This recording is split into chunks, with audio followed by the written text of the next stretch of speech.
No fue un accidente, no fue mala suerte, no fue un error del sistema, fue rentable.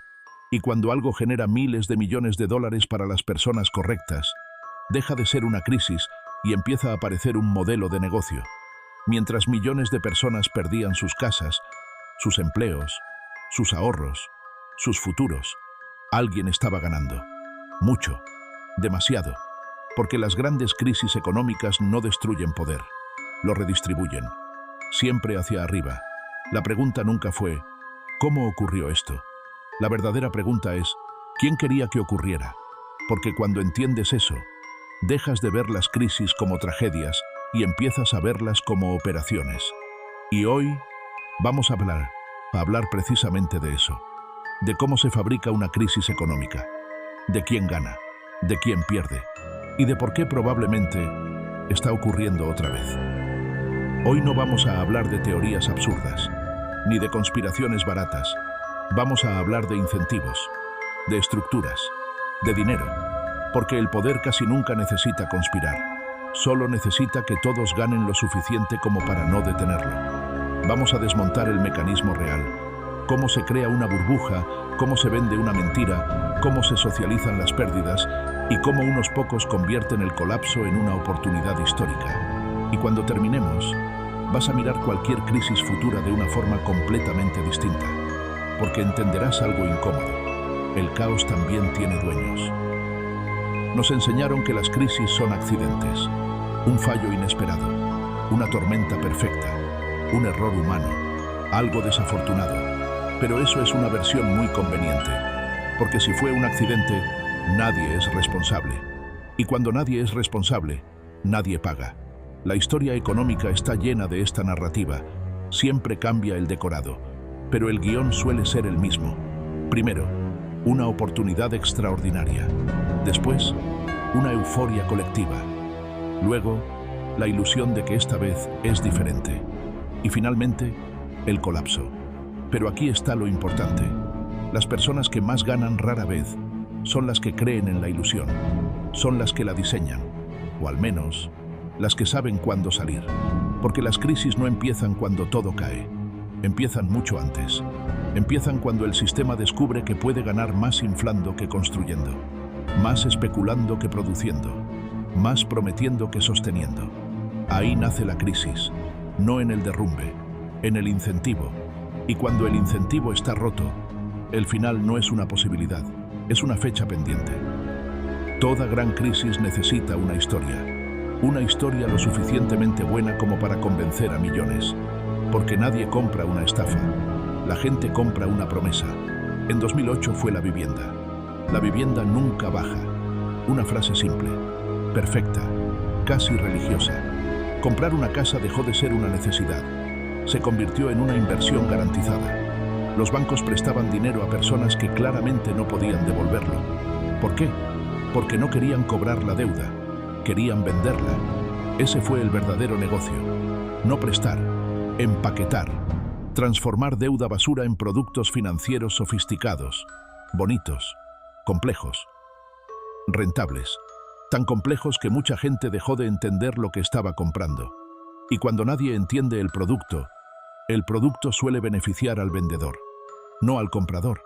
Los bancos vendían riesgo como si fuera seguridad. Las agencias de calificación bendecían el proceso. Los fondos compraban. Los gobiernos miraban hacia otro lado. Todos ganaban, hasta que alguien dejó de pagar. Y entonces descubrimos algo maravilloso. El castillo no estaba construido sobre piedra, estaba construido sobre confianza. Y la confianza es el activo más frágil del mundo. Pero aquí viene la parte realmente interesante, porque cuando todo explotó, los responsables no fueron castigados, fueron rescatados. Y ahí está la verdadera historia. Cuando el sistema funciona, las ganancias son privadas. Cuando el sistema colapsa, las pérdidas se vuelven públicas. Ese es el gran truco.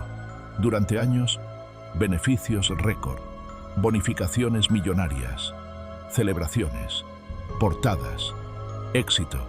Pero cuando llegó el desastre, el discurso cambió. Demasiado grandes para caer. De repente, rescatar bancos no era proteger bancos, era proteger a todos. Nos dijeron que salvar a quienes provocaron el problema era la única forma de evitar una catástrofe mayor. Y quizá, en parte, era cierto. Pero también era una confesión brutal. El sistema estaba diseñado para que algunos nunca pudieran perder. Ese es el privilegio definitivo. No hacerse rico. Saber que si todo sale mal, alguien más pagará la factura.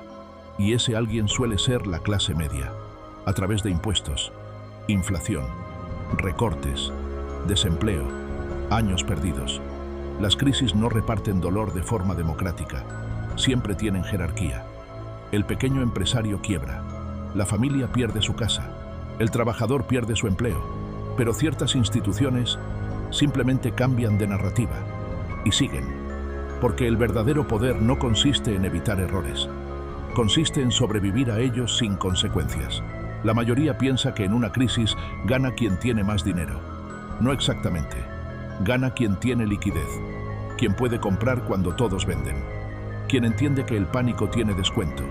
Mientras una familia vende su casa desesperada, alguien la compra barata. Mientras una empresa se hunde, alguien adquiere sus activos. Mientras un país necesita financiación urgente, alguien impone condiciones. Las crisis son temporadas de rebajas para la élite financiera. Y esto no siempre requiere maldad. A veces solo requiere preparación. Pero cuando ves el patrón repetirse, la frontera entre oportunidad y diseño empieza a volverse borrosa. Porque si siempre ganan los mismos, quizá no están reaccionando mejor, quizá conocen mejor el tablero. Y eso cambia la pregunta.